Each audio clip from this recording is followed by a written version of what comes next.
You all ready? You know where your partner is? Feel good? All right. So, sixth grade, I know you've been learning a lot about Native Americans right now, right? Like you're reading the book Two Roads, right? So today we're going to be learning more about Native Americans and like what their life is like. So right now, let's take a second and think, what do you already know about Native Americans and what their lives are like? Ready? Turn and talk to your partner. What do you already know about Native Americans? They're treated differently. What else? Like, what is their life like?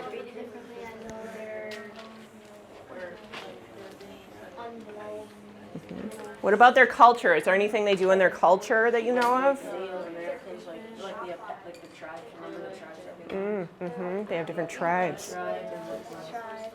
We haven't learned about that in 2 years. All I remember is that What do they do with their tribes? Apache. Apache? They tribes. The Apache. What do they do? Apache. They what? This one is sort of like, Oh, okay. Nice. All right, back on me. 3, 2, 1, 0. All right, so I heard you say you know that there's a lot of different tribes with Native Americans, right? They're treated a lot differently than other people sometimes. I heard you talking about how they have like traditions and they're really good at finding resources, right? Right? Okay, great. All right, so there's stuff that we already know. So this is just going to deepen our learning about Native Americans.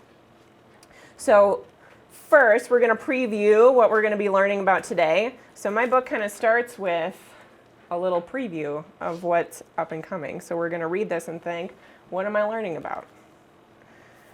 So this is called The Prima Ballerina, Maria Tallchief. And then it has down here, this is when she lived. So she was born in 1925, and then she died in 2013. When Maria Tallchief danced, she looked as if she was floating across the stage. But as every ballerina knows, it takes strength and grit to make ballet look effortless. And Maria Tallchief had both. She was the first Native American woman to become a prima ballerina, and she wowed audiences. A ballerina takes steps given to her and makes them her own, said Tallchief. And she did just that, beautifully creating space for more dancers of every background to follow her lead. And it kind of has like things that she likes. So Maria and me. Count all the things you have in common with Maria Tallchief. I love to dance. I like the spotlight. My legs are very strong. I try to always hold my head high. I will practice until I get it perfect. I want to see the whole world. Are you seeing anything you have in common? And I want the world to see me. Music loves me. I also just love to wear tutus. I'm graceful. I'm free. All right, so let's think about what I just told you. What are we going to be learning about today? What do you think this is going to be about? Turn and talk to your partner. What about her? Like her life story? I think it's not like one of those stories where they gives like how like the life was, because like this was like the 1920s. She was born in late. I'm born on 1925. She can't be a ballerina, I believe. Back on me. 3, 2, 1, 0. So I heard a lot of you talking about we're going to be learning about Maria Tallchief. And because she's a Native American, it sounds like we're going to be learning a lot about her life, things she went through, how she got to be a successful ballerina. And I heard somebody saying like she was born in 1925, so I'm probably going to know or learn what it was like for her in that time period, which is different than today, right? Yeah. Okay, the second thing before we get started is this is a graphic novel. So it's kind of set up like this. So when we read graphic novels, there's a couple of things we need to be aware of, right? In a graphic novel, the words are super important, but the pictures are just as important, right? So what we're really going to do today is linger on the words and linger on the pictures to see what it's trying to tell us, what's the meaning of it. Because in graphic novels, there's a lot of meaning packed into the words and the pictures they have in there, right? They're trying to tell us something and get us to think about it. So we're really going to be lingering on those today. Something else we're going to really look at is word choice. Especially in a graphic novel, the words that the author is choosing, they chose for a purpose. They're trying to get us to think about something. So we're really going to pay attention to the word choice. What meaning does it have? Sometimes words have multiple meanings. Like they mean a couple of different things, and we have to figure out what does it mean right here. We're going to see how that affects the tone and the mood. So it's like the feel of it. Like some things have a bad mood or a scary mood or a surprised mood or an exciting mood or tone. So we're going to try to check in and see what's the mood or the tone that we see right here. And in order to do this, we kind of use the whole page, the words, the sentences, the pictures, the scenes even. So that's what we're going to kind of keep an eye on as we read. Ready? You ready? Yeah. Okay, here we go. All right. Tall chief. There she is. So I'm going to linger on this. Ooh, she does look really tall and strong.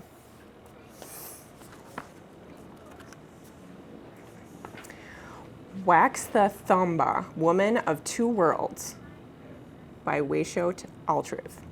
When I dance, I fly. A ballerina takes steps given to her and makes them her own. Each individual brings something different to the same role. And that's a quote by Maria Tallchief. From the moment I was born, I was marked red. The doctor who delivered me mishandled a tool, and I came into this world with a large red mark on my forehead. So I'm thinking about that word red right now. It's kind of a red mark on her forehead, but I think it means more than just the color. So let's see if that has any more meaning. My father was red, Native American, Osage. My mother was Scots-Irish, red blood, fire inside. Okay, I'm going to stop on that because it seems like red is really important right now. So she said she has a red spot on her forehead. Her father was red, Native American. Now I know like sometimes they call Native Americans like red-skinned. So I think she's talking about that, like that he was labeled as like a red skin. And my mother was Scots-Irish, blood red, fire inside. So I know Irish people are kind of, they have red hair sometimes, and they're kind of known as being like fiery, right? So I'm trying to think, what is she trying to tell me right here? And what's the tone? Okay, so right now I'm kind of lingering on that word red. So I'm going to jot it down because it's something I want to think hard about. So there's red like skin, marks, and hair.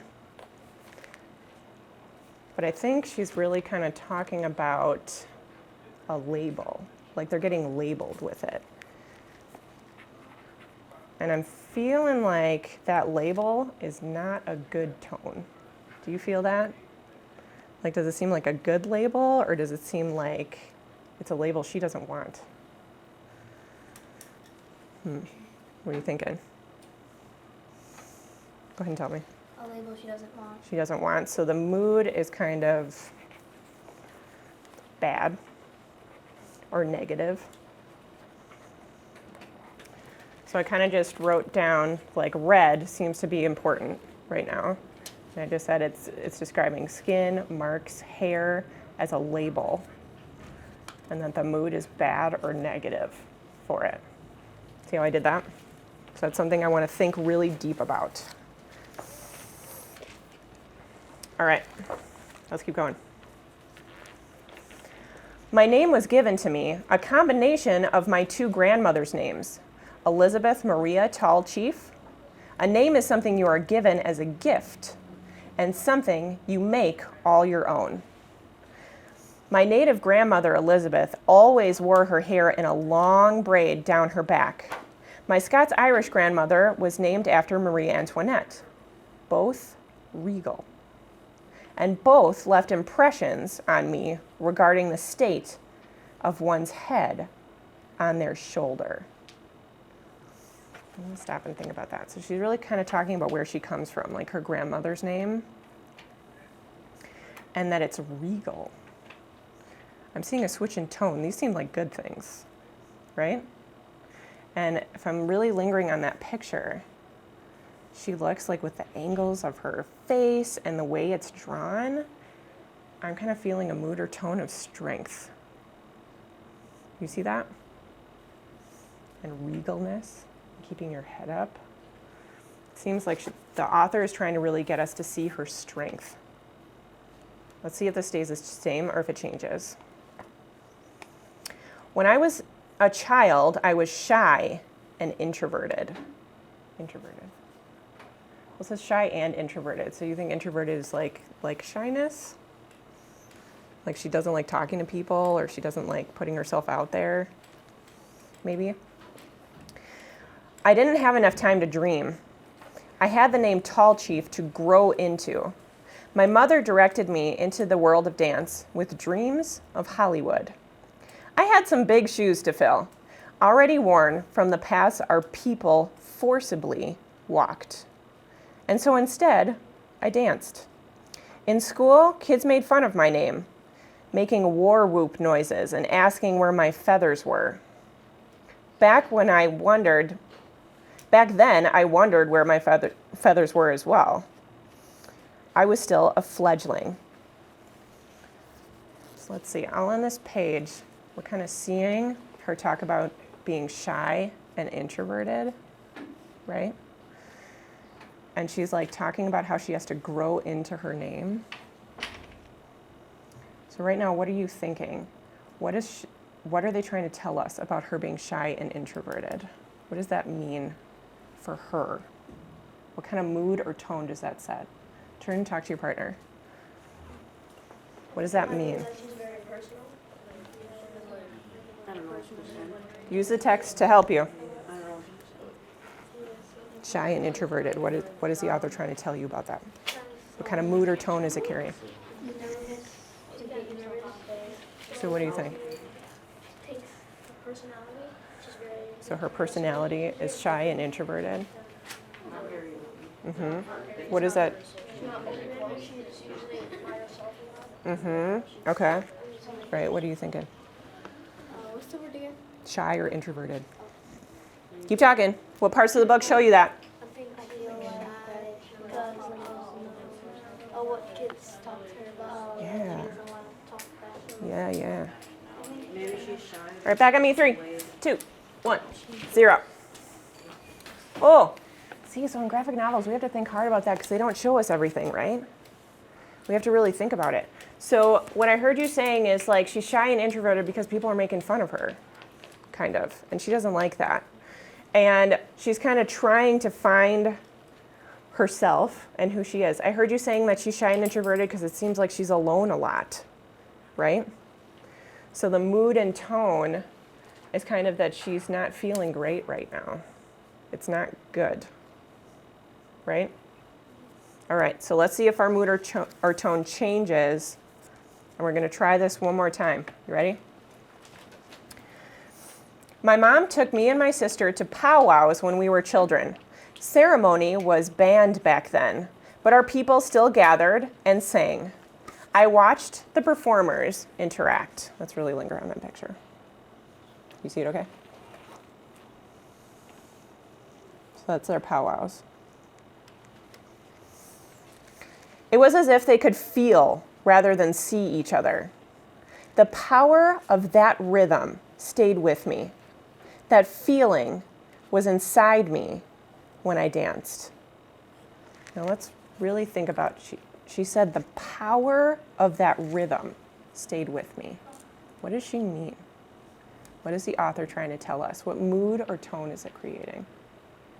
So this time, you're going to stop and jot in your notebook. And really think about the power of the rhythm stayed with me. So jot your thoughts. What does that mean? What mood or tone is it setting?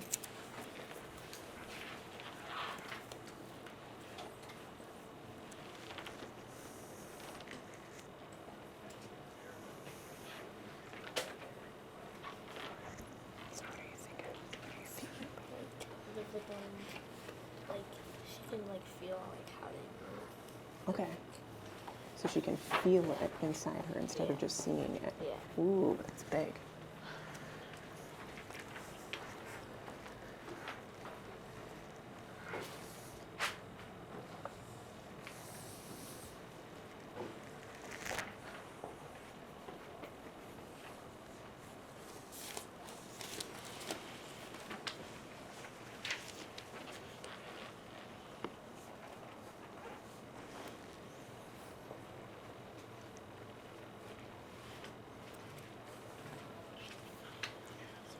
She feels powerful with the rhythm. It's making her feel powerful, and it's something she really likes. Cool.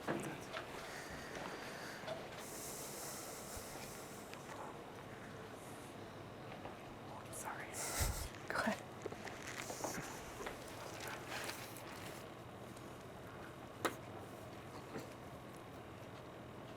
Ooh, because rhythm makes you, this is like a constant.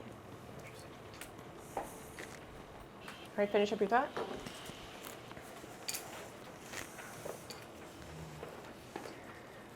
Back on me, 3, 2, 1. All right, so I heard a lot of you saying that like the rhythm inside her, what she's saying is she feels it inside. It's not just something that's happening outside of her. I heard some people saying that it's giving her power. Like the rhythms make her feel powerful. I heard one of you say, or I saw, that one of you was saying that even though she's shy, that rhythm is like a constant, so it makes her feel better. Because rhythms kind of like stay constant through music, right? And that she really likes the music. So I'm hearing a lot of like the tone and mood is more positive now. Like this gives her strength and power, and these are all good things that she's feeling. Yeah? All right, let's read a little more, and then we're gonna do it again. My sister and I used to perform at rodeos.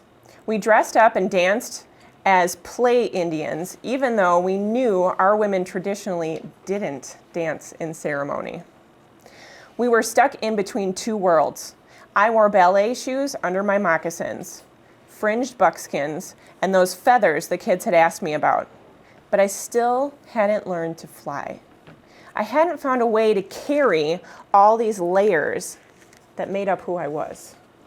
So you can kind of see this is the rodeo.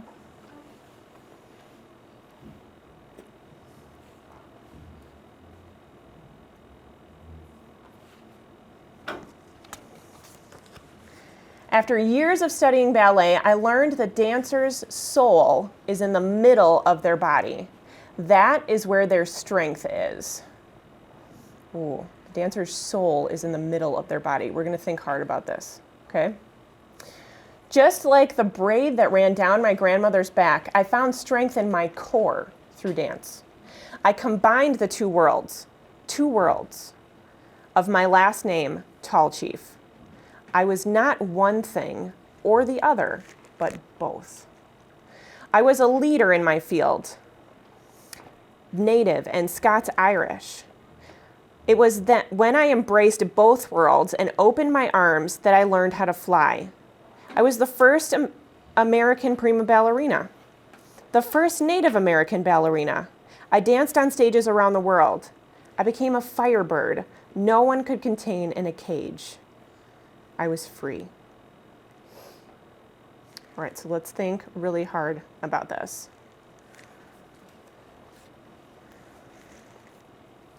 So we talked about their strength being in their core. What does that mean? What's the author trying to tell us? What mood or tone is that creating? Stop and jot.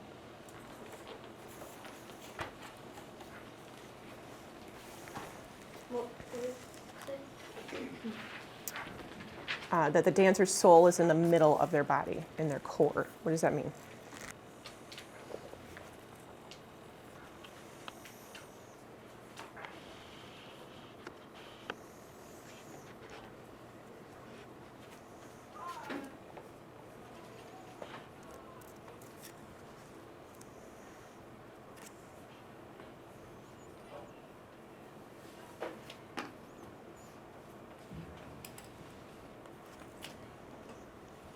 See, there's a couple things on the page that made you think that.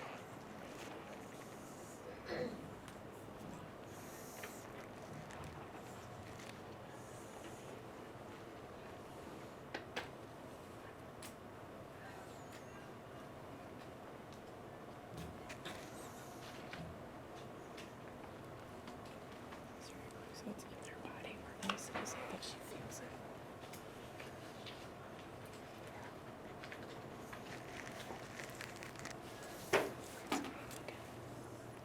What are you thinking?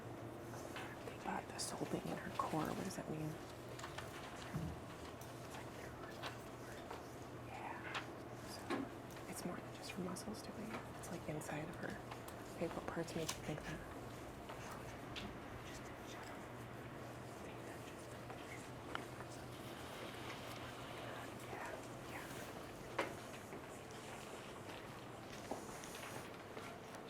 Sorry.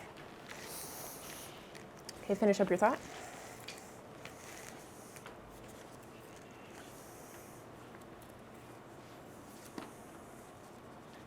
Three, 2, 1, 0. All right, so I saw a lot of you really thinking deep about what that means in the core, and that it is something with her body, but it's also more than that. Like it's almost connected to her mind. Or I heard somebody saying how the core is the heart. And when she's dancing and her movements and what she's been through, she's leading with her heart. So that kind of creates that tone of strength that we were thinking about, right? All right, so as we read today, we noticed a lot of words or phrases that made us feel certain tones or moods, like the tone this whole thing is making us feel, or the mood that it's creating. So let's really think about the entire piece, start to finish. What do you think that overall tone or mood is to this piece? What is the author trying to get us to feel? Turn and talk to your partner. What's the overall tone or mood? And talk about parts of the text that made you feel that way. In between, like there's good parts, but then there's Yeah. in between doing that. So what would you say the overall tone is then? Is it trying to lean you more good or bad? Or what like word if you had to? I think the overall tone so far is bad, but they're trying like bad because of the girls bullying her, but it. Keep going. What parts of the book made you think that? Try to see if you can nail it down to one tone. If I could describe it like the mood is blank, what would you say?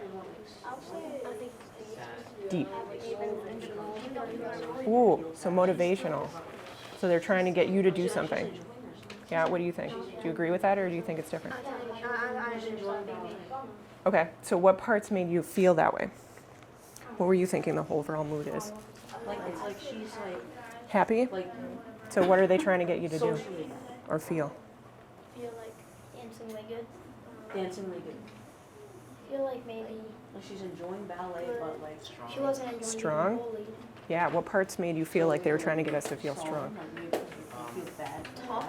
Is that really a mood though? They're like, can tough be a mood? Tough. Such a good question. What do you think? What do you guys think the overall mood is? Good. Tough to go through. What parts made you think that? No, Not let the bullies like It's like that. she's trying to like get out of her comfort zone and not let the bullies like take so much of her. Yeah, so even though negative stuff is happening, it's trying to, it ends up being good. Okay. That got me 3, 2, 1, 0. So I heard a lot of different moods or tones that we're seeing. Strength was one that I heard a lot. It's an overall good tone. There's bad things happening, but they all end up making something good for Maria in the end. I heard someone say, oh, remind me of yours. It was so good. Motivational. So they're trying to get us to see that even though things are hard, good things can happen, right? And you kind of have to go through the hard parts to get to a better place. Beautiful. All right, I've got one more thing for you, and I'm going to give you a Post-it for this. So I've got a question for you that you're going to put on your thoughts on the Post-it and put your name on it, and then I'm going to collect it when you're done, okay? So here's my question, and I'll say it again once I give you the Post-it. What do you think the main idea of this text is, and what are some details to support it? What do you think the main idea of the text is, and what are some details to support it? Put your name on this, please. Thank you. Yeah.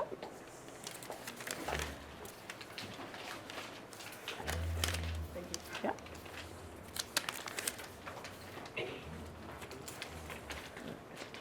Go in between, I think.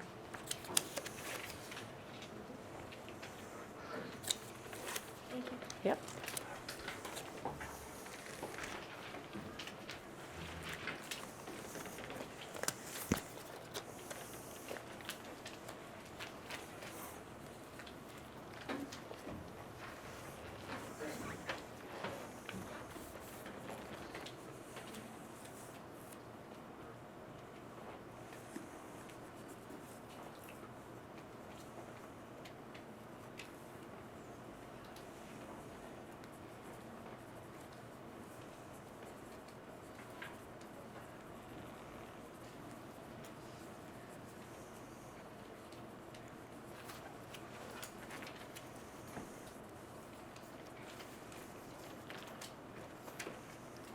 Don't forget to put your name on it, please.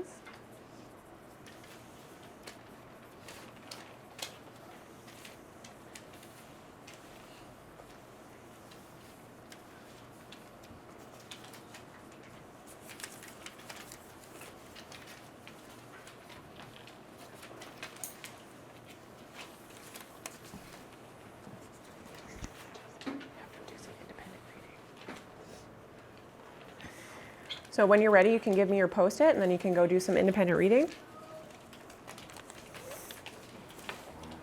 If you're not finished, keep working, that's fine.